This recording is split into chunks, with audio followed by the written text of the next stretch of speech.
Hello students, এই YouTube চ্যানেলে তোমাদের সবাইকে ওয়েলকাম।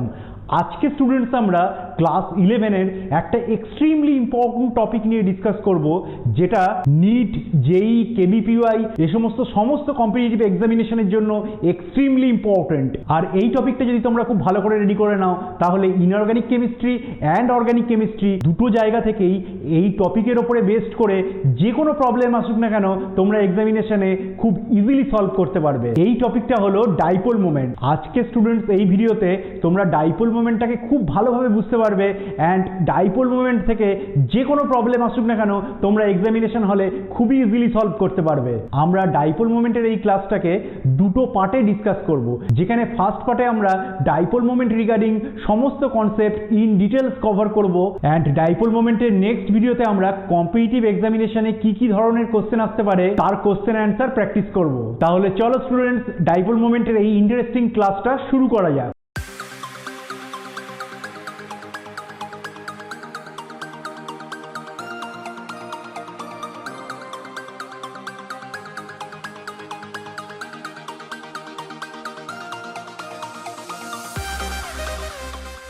ডাইপোল মোমেন্ট শুরু করার আগে আমরা জেনে নিই পোলার কোভ্যালেন্ট বন্ড কোনগুলো and non polar covalent bond কোনগুলো। তোমরা যেমন স্ক্রিনে দেখতেই পাচ্ছ, Cl2, O2, N2 এগুলো সব হোমোনিউক্লিয়ার ডাইঅ্যাটমিক মলিকুল। তার মানে এই ডাইঅ্যাটমিক মলিকুলগুলোতে দুটো অ্যাটমই সেম। তাহলে দুটো অ্যাটম যদি সেম থাকে, তাহলে দুটো অ্যাটমেরই ইলেকট্রোনেগেটিভিটি সেম। তাহলে ইলেকট্রোনেগেটিভিটি যদি সেম হয়, একটা রেফারেন্স মলিকুল H2 কে যদি আমি কনসিডার করি, তোমরা যেমন স্ক্রিনে দেখতে পাচ্ছ, এদের মধ্যে যে কোভ্যালেন্ট বন্ডটা আছে, সেই কোভ্যালেন্ট বন্ডের ইলেকট্রন ক্লাউডটা কোনো একটা পার্টিকুলার অ্যাটমের দিকে কখনোই শিফটেড হবে না, কারণ H2 তে দুটো হাইড্রোজেনের ইলেকট্রোনেগেটিভিটির ভ্যালু সেম।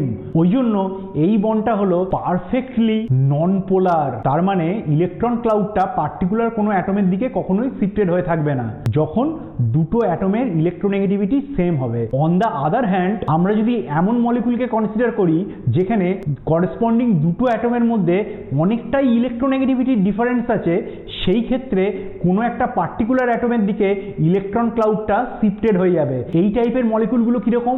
অনেক মলিকুল আছে, তার মধ্যে রেফারেন্সের জন্য যদি আমরা একটা মলিকুল HF কে কনসিডার করি, এখানে হাইড্রোজেন আর ফ্লোরিনের মধ্যে তোমরা যেমন স্ক্রিনে দেখতে পাচ্ছ, fluorine is the most electronegative element. তাহলে হাইড্রোজেন আর ফ্লোরিনের মধ্যে ইলেকট্রোনেগেটিভিটি ডিফারেন্স হিউজ হওয়ার জন্য HF এ এই যে কোভ্যালেন্ট বন্ডটা, এই কোভ্যালেন্ট বন্ডের ইলেকট্রন ক্লাউডটা ফ্লোরিনের দিকে শিফটেড হয়ে যাবে।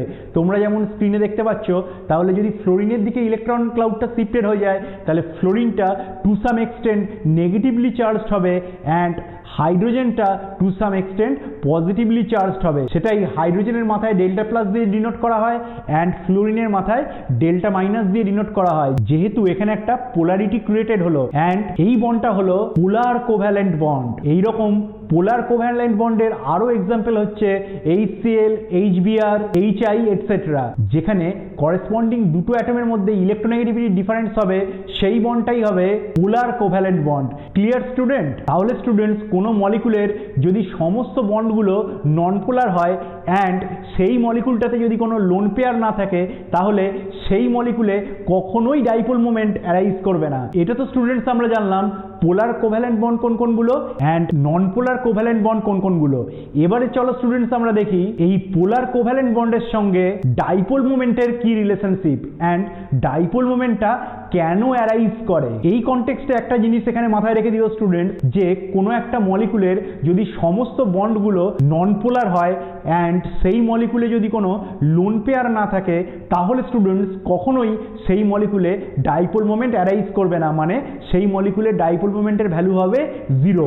এবার আমরা দেখি চলো ডাইপোল মোমেন্ট জিনিসটা কি। তোমরা যেমন স্টুডেন্ট স্ক্রিনে দেখতে পাচ্ছ, এখানে আমরা একটা আরবিটারি মলিকুল ABC কে কনসিডার করেছি, যেখানে এটা হলো সেন্ট্রাল অ্যাটম। তোমরা যেমন ডায়াগ্রামে দেখতে পাচ্ছ, B আর C এর ইলেকট্রোনেগেটিভিটি আমরা কনসিডার করেছি এর থেকে অনেক বেশি। তাহলে স্টুডেন্টস তোমরা দেখতে পাচ্ছ A আর B এর মধ্যে যে কোভ্যালেন্ট বন্ডটা আছে, সেটা B এর ইলেকট্রোনেগেটিভিটি বেশি হওয়ার জন্য B এর দিকে শিফটেড হয়ে যাবে, অ্যান্ড A আর C এর মধ্যে যে কোভ্যালেন্ট বন্ডটা আছে, সেটাও C এর ইলেকট্রোনেগেটিভিটি এর থেকে বেশি হওয়ার জন্য C এর দিকে ইলেকট্রন ক্লাউডটা শিফটেড হয়ে যাবে। তাহলে স্টুডেন্টস আমরা এখানে দেখলাম, এখানে দুটো টাইপের bond moment or group moment created হলো। একটা এ আর বি এর মধ্যে ইলেকট্রোনেগেটিভিটি ডিফারেন্সের জন্য ক্রিয়েটেড হলো, যেটাকে আমরা μ1 দিয়ে ডিনোট করছি, অ্যান্ড আরেকটা এ অ্যান্ড সি এর মধ্যে ইলেকট্রোনেগেটিভিটি ডিফারেন্সের জন্য ক্রিয়েটেড হলো। অ্যান্ড যেহেতু ইলেকট্রন ক্লাউডের শিফটিং এ থেকে বি এর দিকে অ্যান্ড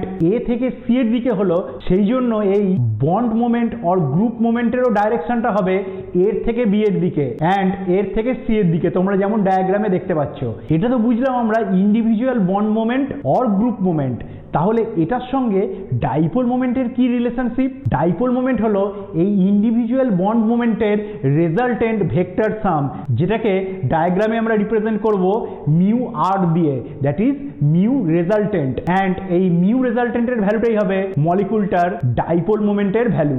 ক্লিয়ার স্টুডেন্ট? তাহলে অবভিয়াসলি তোমরা বুঝতে পারছো যে সমস্ত মলিকুলের ডাইপোল মোমেন্ট যত বেশি হবে সে সমস্ত মলিকুলের আয়নিক ক্যারেক্টারিস্টিক তত বেশি হবে। তাহলে স্টুডেন্টস ডাইপোল মোমেন্ট থেকে আমরা কি প্রেডিক্ট করতে পারি? একটা কোভ্যালেন্ট মলিকুলের কতটা এক্সটেন্ট পোলারিটি ক্রিয়েটেড হলো, দ্যাট মিনস কতটা সেই কম্পাউন্ডটা আয়নিক ক্যারেক্টার গেইন করলো, সেটাকেই আমরা কোয়ান্টিটেটিভলি ডাইপোল মোমেন্টের রেসপেক্টে এক্সপ্রেস করতে পারি। Clear student? এই কনটেক্সটে একটা কনসেপ্ট তোমরা কিন্তু মাথায় রেখে দিও যে এর রিভার্সটা, দ্যাট ইজ একটা আয়নিক কম্পাউন্ডে কতটা কোভ্যালেন্ট ক্যারেক্টারিস্টিক হয় সেটা আমরা কি রুল দিয়ে প্রেডিক্ট করতে পারি? সেইটা আমরা ফ্যাজান্স রুল দিয়ে প্রেডিক্ট করতে পারি। ফ্যাজান্স রুলটাও একটা এক্সট্রিমলি ইম্পর্টেন্ট কনসেপ্ট কম্পিটিটিভ এক্সামিনেশনের জন্য।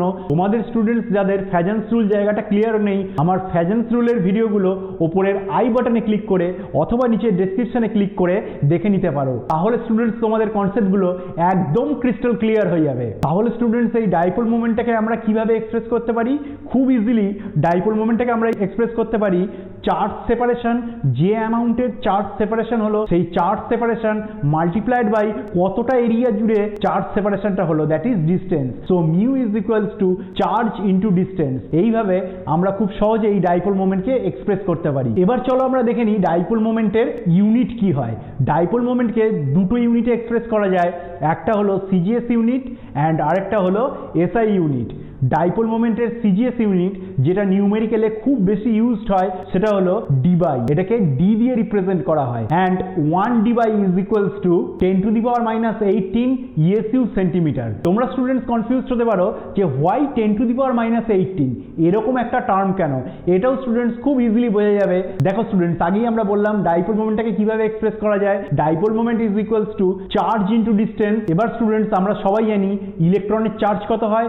4.8 ইন্টু 10⁻10 অ্যান্ড ডিস্টেন্স, এখানে দুটো অ্যাটমের মধ্যে ডিস্টেন্স ম্যাক্সিমাম ক্ষেত্রেই অ্যাংস্ট্রম ইউনিটে আমরা এক্সপ্রেস করি, যেখানে 1 angstrom is equals two 10⁻8 centimetre. তাহলে স্টুডেন্টস একটা ইলেকট্রনের যদি কমপ্লিট ট্রান্সফার হয় 1 অ্যাংস্ট্রম এই ডিস্টেন্সের মধ্যে, তাহলে সেই ইলেকট্রনের ট্রান্সফারের জন্য ডাইপোল মোমেন্ট কতটা ক্রিয়েটেড হবে? 4.8 ইন্টু 10⁻10, দ্যাট ইজ ইলেকট্রনের চার্জ, অ্যান্ড এটার সাথে মাল্টিপ্লাই হবে 10⁻8 অ্যান্ড ইউনিটটা হলো ইএসইউ সেন্টিমিটার। ওই জন্যই এখানে যে টার্মটা দিয়ে মাল্টিপ্লাই হলো 10⁻18 ইএসইউ সেন্টিমিটার, এটাকে একটা ইউনিট ধরে নেওয়া হয় অ্যান্ড এই ইউনিটটাকেই এক্সপ্রেস করা হয় ডিবাই ইউনিটে। তাহলে স্টুডেন্টস ব্যাপারটা আমাদের অনেক ইজি হয়ে গেল। তো কি দাঁড়ালো?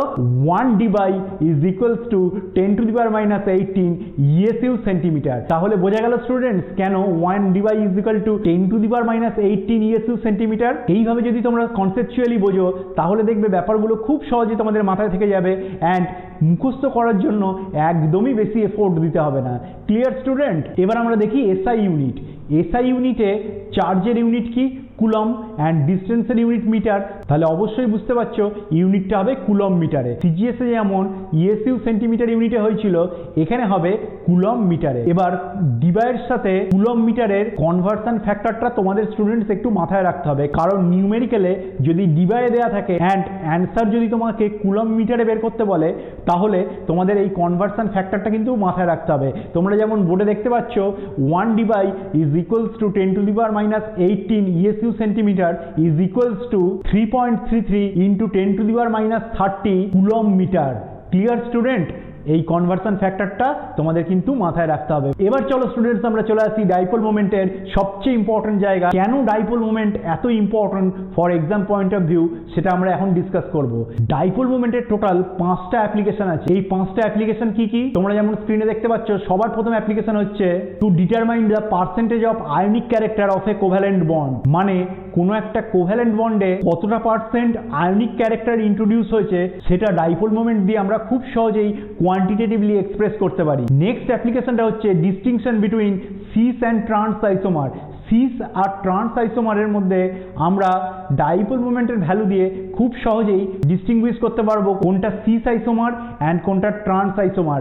Majority of the cases, that means more than 95% কেসে ট্রান্স আইসোমারের ডাইপোল মোমেন্টের ভ্যালু কম হবে অ্যান্ড সিস আইসোমারের ডাইপোল মোমেন্টের ভ্যালু বেশি হবে। স্পেশাল কয়েকটা ক্ষেত্রে যেখানে এর এক্সেপশন হয় সেই এক্সেপশনাল কেসগুলো আমরা আলাদাভাবে মনে রাখবো। তাহলে থাম্ব রুল কি হলো? ইন জেনারেল সিস আইসোমারের ডাইপোল মোমেন্ট বেশি, ট্রান্স আইসোমারের কম।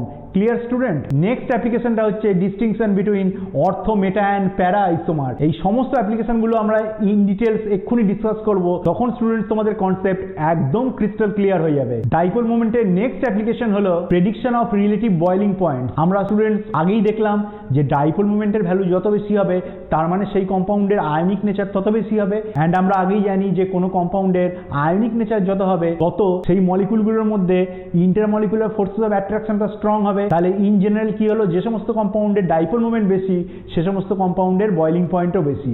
Clear student? Fifth and last application হচ্ছে ডাইপোল মোমেন্টের ভ্যালু থেকে আমরা কোনো কম্পাউন্ডের শেপের ব্যাপারে আইডিয়া পেতে পারি যে কম্পাউন্ডটা কিরকম শেপ। এখানে রুলটা হচ্ছে, ধরো একটা দড়ি টানাটানি খেলা হচ্ছে অ্যান্ড দুটো গ্রুপই যদি রেসপেক্টিভলি 180 ডিগ্রি থাকে তাহলে রেজাল্টেন্ট কি? রেজাল্টেন্ট আমার কোনো দিকে মুভমেন্ট হবে না। সিমিলারলি যে সমস্ত কম্পাউন্ডগুলো সিমেট্রিক্যাল স্ট্রাকচার তাদের রেজাল্টেন্ট ডাইপোল মোমেন্টের ভ্যালু 0 হবে। এটা কিভাবে হবে আমরা একটু পরেই ডিসকাস করব, তখন তোমাদের একদম ক্লিয়ার হয়ে যাবে। তাহলে এই যে 5টা অ্যাপ্লিকেশন হলো, এই 5টা অ্যাপ্লিকেশন আমরা স্টুডেন্টস এবার ডিটেলসে ডিসকাস করব। সবার ফার্স্ট অ্যাপ্লিকেশনটা যেমন ছিল determination the ionic character of A covalent bond, এইটা থেকে নিউমেরিক্যাল আসার ব্রাইট পসিবিলিটি আছে।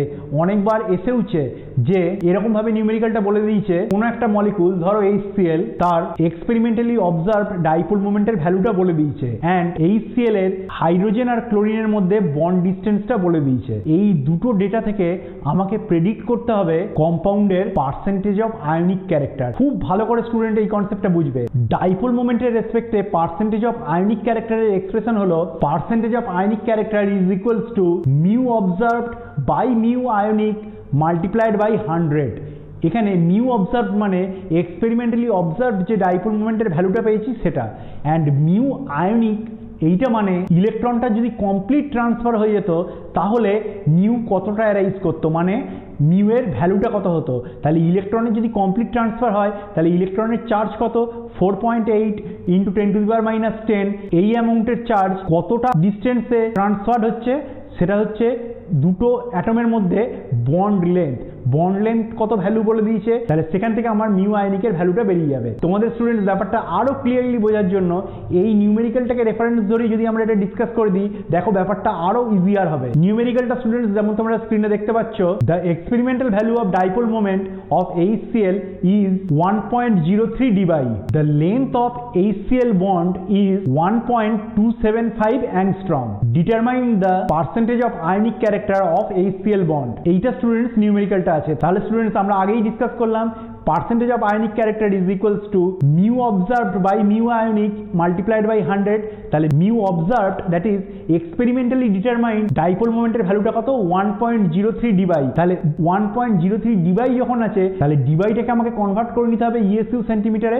তাহলে এর ভ্যালুটা কত হবে? তোমরা যেমন স্ক্রিনে দেখতে পাচ্ছ 1.03 multiplied by 10 to the power minus 18, যেহেতু 1 dBi is equals to 10 to the power minus 18 ESU centimetre. Clear student?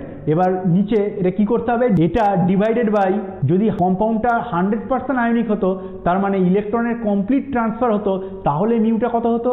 ইলেকট্রনের charge that is 4.8 into 10 to the power minus 10, এটা হলো ইলেকট্রনের চার্জ।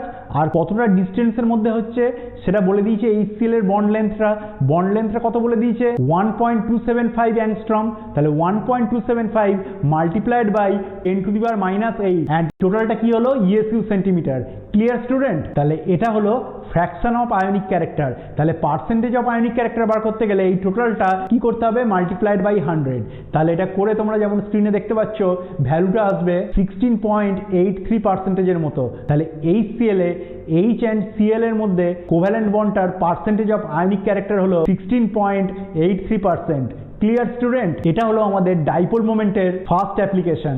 এবার আমরা চলো দেখি সেকেন্ড অ্যাপ্লিকেশন। দেখো স্টুডেন্টস, আমরা দুটো আইসোমারকে কনসিডার করছি, একটা সিস আইসোমার আর একটা ট্রান্স আইসোমার। তোমরা যেমন স্ক্রিনে দেখতে পাচ্ছ সিস আইসোমারটার ক্ষেত্রে রেজাল্টেন্ট ডাইপোল মোমেন্টের একটা ভ্যালু থাকবে, অ্যান্ড তোমরা যেমন স্ক্রিনে দেখতে পাচ্ছ ডাইপোল মোমেন্টের রেজাল্টেন্ট ভ্যালুটা এই ডাইরেকশনে অ্যাক্ট করবে। হোয়ারএজ ট্রান্স আইসোমারের ক্ষেত্রে ইন্ডিভিজুয়াল বন্ডগুলো পোলার হওয়া সত্ত্বেও তাদের bond moment or group moment mutually cancel হয়ে যাবে, যেহেতু তারা রেসপেক্টিভলি 180 ডিগ্রি অ্যাঙ্গেলে আছে, অ্যান্ড এই কম্পাউন্ডটার ডাইপোল মোমেন্টের ভ্যালু 0 হবে। Clear student? তাহলে আমরা আগে যেরকম বললাম ইন মেজরিটি অফ দ্য কেসে সিস আইসোমারের ক্ষেত্রে ডাইপোল মোমেন্টের ভ্যালু বেশি হবে, অ্যান্ড ট্রান্স আইসোমারের ক্ষেত্রে ডাইপোল মোমেন্টের ভ্যালু আইদার 0 হবে অর সিসের থেকে কম হবে। Clear student? আর কিছু কিছু ক্ষেত্রে স্ট্রাকচারের জন্য এই রুলের যে এক্সেপশন হয় সেগুলো আমরা অর্গানিক কেমিস্ট্রিতে ডিসকাস করব, সেখানে তোমাদের কনসেপ্টগুলো আরো ভালোভাবে ক্লিয়ার হয়ে যাবে। এবার চলো আমরা স্টুডেন্টস দেখি ডাইপোল মোমেন্টের থার্ড অ্যাপ্লিকেশনটা। ডাইপোল মোমেন্টের যে থার্ড অ্যাপ্লিকেশনটা ছিল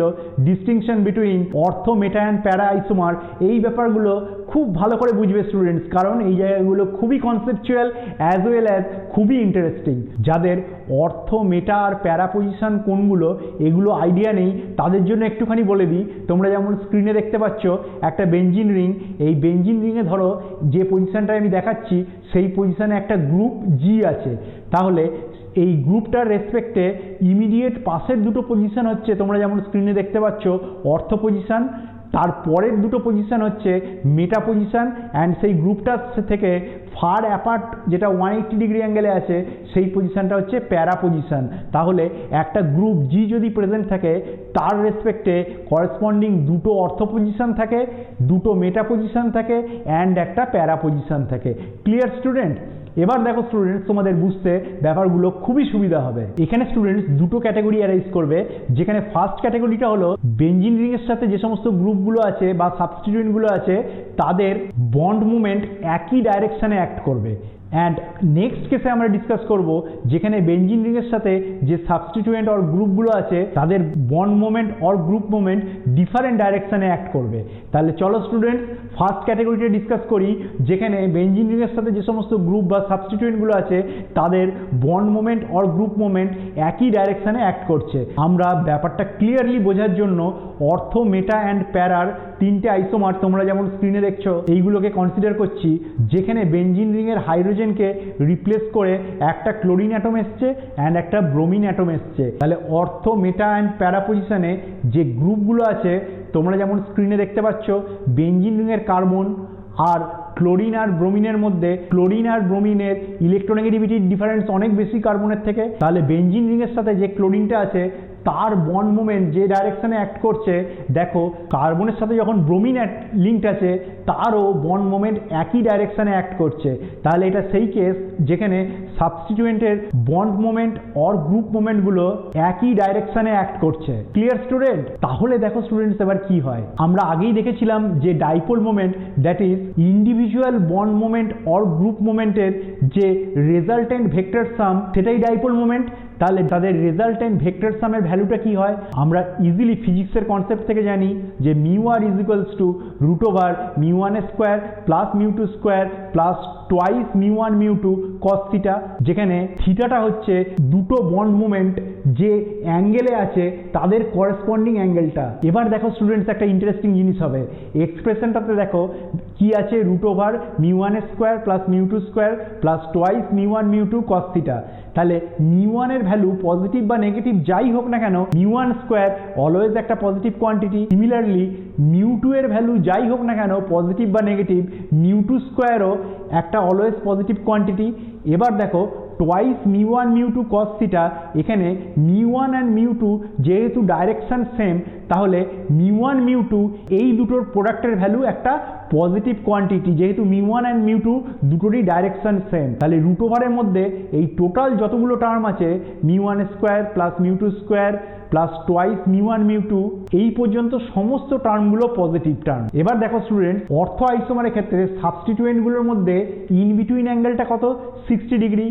মেটা আইসোমারের ক্ষেত্রে সাবস্টিটিউয়েন্টগুলোর মধ্যে ইন বিটুইন অ্যাঙ্গেল কত? 120 ডিগ্রি। অ্যান্ড প্যারা আইসোমারের ক্ষেত্রে সাবস্টিটিউয়েন্টগুলোর মধ্যে বন্ড অ্যাঙ্গেল কত? 180 ডিগ্রি। এবার স্টুডেন্টস আমরা জানি cos 60 ডিগ্রি মানে হাফ, cos 120 মানে মাইনাস হাফ অ্যান্ড cos 180 মানে -1। তাহলে দেখো স্টুডেন্টস, আমরা ইজিলি বুঝতে পারছি যে অর্থ আইসোমারের ক্ষেত্রে যেহেতু μ1 square plus μ2 square plus twice μ1 μ2 এই সমস্ত ভ্যালুগুলো পজিটিভ, তাহলে cos 60 ডিগ্রি যখন হবে দ্যাট মিনস পজিটিভ ভ্যালু যখন হবে হাফ, তখন অর্থ আইসোমারের ভেক্টর রেজাল্টেন্টের ভ্যালুটা ম্যাক্সিমাম হবে, দ্যাট ইজ অর্থ আইসোমারের ডাইপোল মোমেন্টটা ম্যাক্সিমাম হবে। এবার মেটা আইসোমারের ক্ষেত্রে দেখো cos 120 ডিগ্রির ভ্যালু মাইনাস হাফ, তাহলে মেটা আইসোমারের ডাইপোল মোমেন্টের ভ্যালুটা কি হবে? অর্থর থেকে আরেকটু কম হবে। হোয়ার ইন কেস অফ প্যারা আইসোমার cos 180 ডিগ্রির ভ্যালু কত? -1। তাহলে প্যারা আইসোমারের ডাইপোল মোমেন্টের ভ্যালু সবচেয়ে কম হবে। Clear student? যেহেতু -1।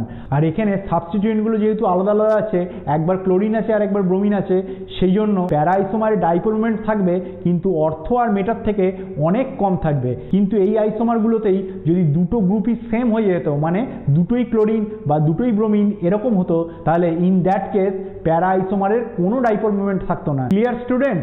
তাহলে এই ক্ষেত্রে যখন সাবস্টিটিউয়েন্টগুলো ডাইপোল মোমেন্টে একই ডাইরেকশনে অ্যাক্ট করবে, তখন ডাইপোল মোমেন্টের অর্ডারটা কি হবে? অর্থ আইসোমারের ডাইপোল মোমেন্ট সবচেয়ে বেশি হবে, তারপরে মেটা আইসোমার, তারপরে প্যারা আইসোমার। Clear student? এবার দেখো স্টুডেন্টস, আমরা সেই কেসটা ডিসকাস করছি যেখানে সাবস্টিটিউয়েন্টসগুলোর বন্ড মোমেন্ট ডিফারেন্ট ডাইরেকশনে অ্যাক্ট করবে। তখন দেখো সিনারিওটা পুরো রিভার্স হয়ে যাবে, কারণ তোমরা যেমন স্ক্রিনে দেখতে পাচ্ছ আমরা কনসিডার করেছি বেঞ্জিন রিংয়ে একবার একটা হাইড্রোজেন সাবস্টিটিউট হয়ে একটা CH3 গ্রুপ এসছে আর আরেকটা হচ্ছে ক্লোরিন এসছে। এর অর্থ isomer, meta isomer and para isomer. তোমরা যেমন স্ক্রিনে দেখতেই পাচ্ছ যে CH3টা আছে সেই কার্বনটা sp3 হাইব্রিডাইজড, হোয়ারঅ্যাজ বেঞ্জিন রিংয়ে যে কার্বনটা সেটা sp2 হাইব্রিডাইজড। তার মানে আমরা জানি যে পার্সেন্টেজ অফ এস ক্যারেক্টার যত বেশি হয় তত সেই অ্যাটমের ইলেকট্রোনেগেটিভিটি বেশি হয়। তাহলে বেঞ্জিন রিংয়ে যে কার্বনটা আছে সেটার পার্সেন্টেজ অফ এস ক্যারেক্টার বেশি হওয়ার জন্য সেই কার্বনের ইলেকট্রোনেগেটিভিটি বেশি CH3 যে কার্বনটা সেটার থেকে। তাহলে এখানে ডাইপোল মোমেন্টটা কোন দিকে অ্যারাইজ করবে? তোমরা যেমন স্ক্রিনে দেখতে পাচ্ছ CH3 থেকে বেঞ্জিন রিংয়ের দিকে, হোয়ারঅ্যাজ বেঞ্জিন রিংয়ে যে কার্বনটা আছে তার সঙ্গে যে ক্লোরিন বন্ডেড আছে, ক্লোরিনের ইলেকট্রোনেগেটিভিটি অনেক বেশি। তাহলে এইখানে বন্ড মোমেন্টটা কোন দিকে অ্যারাইজ করবে? বেঞ্জিন রিং থেকে ক্লোরিনের দিকে। তাহলে এখানে তোমরা বুঝতেই পারছো দুটো সাবস্টিটিউয়েন্ট CH3 অ্যান্ড ক্লোরিনের বন্ড মোমেন্টের ডাইরেকশনটা জাস্ট অপোজিট। তাহলে অপোজিট ডাইরেকশনে দুটো বন্ড মোমেন্ট যদি অ্যাক্ট করে তাহলে কি হবে? দেখো স্টুডেন্ট, আমরা আগেই দেখলাম μr = √μ1 square plus μ2 square plus twice μ1 μ2 cos theta. এখানে ঠিক আগের মতোই μ1 স্কোয়ার অ্যান্ড μ2 স্কোয়ার এই দুটো ভ্যালু অলওয়েজ পজিটিভ, বাট μ1 μ2 এই টার্মটা হয়ে যাবে নেগেটিভ কোয়ান্টিটি, কারণ μ1 আর μ2 ডাইরেকশন জাস্ট অপোজিট। তাহলে স্টুডেন্টস দেখো, যেহেতু μ1 আর μ2 এই দুটোর ভ্যালু নেগেটিভ, তাহলে কসের ভ্যালু যখন নেগেটিভ আসবে তখন নেগেটিভ নেগেটিভ প্রোডাক্ট করলে কি হয়ে যাবে? পজিটিভ হয়ে যাবে। তার মানে সেই স্পিসিসের ডাইপোল মোমেন্টের ভ্যালু বেশি হয়ে যাবে। তাহলে স্টুডেন্টস দেখো, প্যারা আইসোমারের ক্ষেত্রে দুটো সাবস্টিটিউয়েন্টের মধ্যে অ্যাঙ্গেলটা যেহেতু 180 ডিগ্রি অ্যান্ড cos 180 = -1, তাহলে এই ক্ষেত্রে মিউ রেজাল্টেন্টের ভ্যালুটা ম্যাক্সিমাম হবে, কারণ cos 180 -1 মাল্টিপ্লাইড বাই μ1 μ2 যে টার্মটা আছে সেটা নেগেটিভ, তাহলে ওভারঅল টার্মটা পজিটিভ হয়ে যাবে অ্যান্ড প্যারা আইসোমারের ডাইপোল মোমেন্টটা সবচেয়ে বেশি হবে। তারপরে কার্ডটা হবে মেটা আইসোমারের, কারণ মেটা আইসোমারের ক্ষেত্রেও cos 120 ডিগ্রি = -1, তাহলে এখানেও ওভারঅল টার্মটা পজিটিভ হয়ে যাবে। হোয়ারঅ্যাজ অর্থ আইসোমারের ক্ষেত্রে যেহেতু cos 60 ডিগ্রি = হাফ, তার জন্য টোয়াইস μ1 μ2 cos 60 এই ভ্যালুটা নেগেটিভ হয়ে যাবে অ্যান্ড ওভারঅল অর্থ আইসোমারের μr এর ভ্যালু দ্যাট ইজ ডাইপোল মোমেন্টের ভ্যালুটা সবচেয়ে কম হবে। তাহলে এখানে স্টুডেন্টস ডাইপোল মোমেন্টের অর্ডারটা কি হলো? Para isomer is greater than meta isomer is greater than ortho isomer, মানে আগের কেসটার just reverse. Clear student? Fourth অ্যাপ্লিকেশনটা হচ্ছে সবচেয়ে ইজি। আমরা ফোর্থ অ্যাপ্লিকেশন কি দেখেছিলাম? Prediction of relative boiling point and melting point of a compound. মানে ডাইপোল মোমেন্টের ভ্যালু দেখেই আমরা ইন জেনারেল বলতে পারি যে বয়লিং পয়েন্ট বা মেল্টিং পয়েন্ট কার বেশি হবে। Simply in general one liner thumb rule, যে সমস্ত কম্পাউন্ডের ডাইপোল মোমেন্ট বেশি সে সমস্ত কম্পাউন্ডের পার্সেন্টেজ অফ আয়নিক ক্যারেক্টার বেশি, আর পার্সেন্টেজ অফ আয়নিক ক্যারেক্টার বেশি হলেই দুটো মলিকুলের মধ্যে ইন্টারমলিকুলার ফোর্সেস অফ অ্যাট্রাকশনটা বেশি হবে। অ্যাজ এ রেজাল্ট সেই কম্পাউন্ডের boiling point and melting point high হবে। Clear student?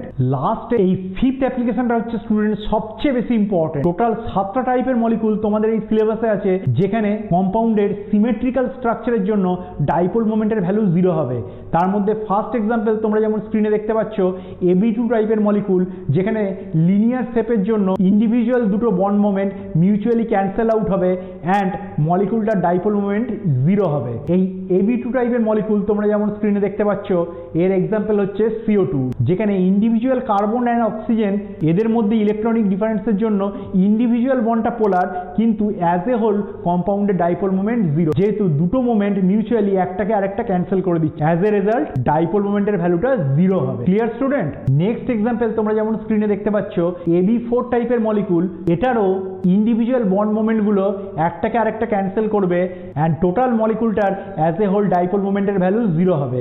এর এক্সাম্পল হলো CCl4। এখানে তিনটে CCl বন্ডের রেজাল্টেন্ট ডাইপোল মোমেন্টটা যেদিকে অ্যাক্ট করবে, একটা CCl এর বন্ড মোমেন্টটা সেম ম্যাগনিটিউডে অপোজিট ডাইরেকশনে অ্যাক্ট করবে অ্যান্ড মিউচুয়ালি এই তিনটে রেজাল্টেন্টকে ক্যান্সেল আউট করে দেবে। অ্যাজ এ রেজাল্ট এই কম্পাউন্ডটার ডাইপোল মোমেন্ট 0 হবে। Clear student? নেক্সট এক্সাম্পল হচ্ছে Ab3 টাইপের মলিকুল। Ab3 টাইপের মলিকুলেরও ডাইপোল মোমেন্ট 0 হবে, যেহেতু এদের শেপটা হচ্ছে ট্রাইগোনাল প্লেনার। এটাকে যদি আমরা একটা এক্সাম্পল দিয়ে দিই, কমন এক্সাম্পল হচ্ছে BF3, যেখানে ইন্ডিভিজুয়াল দুটো BF মলিকুলের মোমেন্ট জাস্ট আরেকটা BF মলিকুলের মোমেন্ট দিয়ে ক্যান্সেল আউট হবে, কারণ প্রত্যেকটা FBF এই বন্ড অ্যাঙ্গেলটা হচ্ছে 120 ডিগ্রি। ওই জন্য মিউচুয়ালি তোমরা যেমন স্ক্রিনে দেখতে পাচ্ছ দুটো BF বন্ডের যে ডাইরেকশনে রেজাল্টেন্টটা অ্যাক্ট করবে, একটা BF মলিকুলের ডাইরেকশনটা হবে ঠিক তার রিভার্স অ্যান্ড সেম ম্যাগনিটিউডের। ওই জন্য এই মলিকুলেরও ডাইপোল মোমেন্ট 0 হবে। Clear student?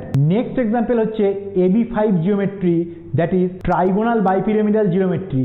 এইখানেও ইকুইটোরিয়াল যে সমস্ত বন্ডগুলো থাকবে সেগুলোর রেজাল্টেন্ট বন্ড মোমেন্ট মিউচুয়ালি একটাকে আরেকটা ক্যান্সেল করবে অ্যান্ড অ্যাক্সিয়াল যে দুটো বন্ড থাকবে সেই দুটো মিউচুয়ালি নিজেদের বন্ড মোমেন্টকে ক্যান্সেল আউট করবে। অ্যাজ এ হোল টোটাল মলিকুলের ডাইপোল মোমেন্ট 0 হবে, দ্যাট ইজ মলিকুলটা নন পোলার হবে। এর ক্লাসিক এক্সাম্পল হচ্ছে PCl5, PF5 etcetera. Clear student? Next হচ্ছে Ab4E2 টাইপের মলিকুল। এই Ab4E2 টাইপের মলিকুলগুলো হচ্ছে স্কোয়ার প্লেনার স্ট্রাকচার। তোমরা যেমন স্ক্রিনে দেখতে পাচ্ছ HCF4 এই মলিকুলটাকে যদি আমরা রেফারেন্স নিই, তাহলে এই মলিকুলটার স্কোয়ার প্লেনার স্ট্রাকচারের জন্যই individual bond moment and lone পেয়ারের মোমেন্ট মিউচুয়ালি একটাকে আরেকটা ক্যান্সেল আউট করবে অ্যান্ড সিমেট্রিক্যাল স্ট্রাকচারের জন্য এই মলিকুলটাও হবে নন পোলার, দ্যাট ইজ এই মলিকুলের ডাইপোল মোমেন্টের ভ্যালু 0 হবে। Clear student? নেক্সট AB6 টাইপের মলিকুল, দ্যাট ইজ অক্টাহেড্রাল শেপের মলিকুলগুলোরও তোমরা যেমন স্ক্রিনে দেখতে পাচ্ছ প্লেনার যে সালফার ফ্লোরিনগুলো আছে সেগুলো মিউচুয়ালি 180 অ্যাঙ্গেলে যেগুলো আছে সেগুলো একটাকে আরেকটা ক্যান্সেল আউট করছে অ্যান্ড উপরে অ্যান্ড নিচে যে SF বন্ডগুলো আছে সেগুলোর বন্ড মোমেন্ট একটা আরেকটা ক্যান্সেল আউট হচ্ছে। অ্যাজ এ হোল টোটাল মলিকুলটা ডাইপোল মোমেন্টের ভ্যালু 0 হবে, দ্যাট ইজ মলিকুলটা নন পোলার হবে। Clear student? ডাইপোল মোমেন্টের আজকের এই ক্লাসটা স্টুডেন্টস এই পর্যন্তই। তোমাদের স্টুডেন্টস ভিডিওটা কেমন লাগলো আমাকে অবশ্যই নিচে কমেন্ট সেকশনে জানাও, আর এই ভিডিওটা সমস্ত স্টুডেন্টসদের মধ্যে শেয়ার করো যাতে সবাই বেনিফিটেড হয় অ্যান্ড সবাই কেমিস্ট্রিটাকে এরকমই এনজয় করতে করতে ঘরে বসে রেডি করে নিতে পারে। Thank you students. দেখা হচ্ছে ডাইপোল মোমেন্টের নেক্সট ক্লাসে, যেখানে আমরা ডাইপোল মোমেন্ট থেকে কম্পিটিটিভ এক্সামে কীরকম কোশ্চেন আসতে পারে সেগুলো ডিসকাস করব, যেটা তোমাদের কম্পিটিটিভ এক্সামে প্রিপারেশন নেওয়ার জন্য খুবই হেল্পফুল হবে। আজকে স্টুডেন্টস এই পর্যন্তই। দেখা হচ্ছে নেক্সট ভিডিওতে। বাই।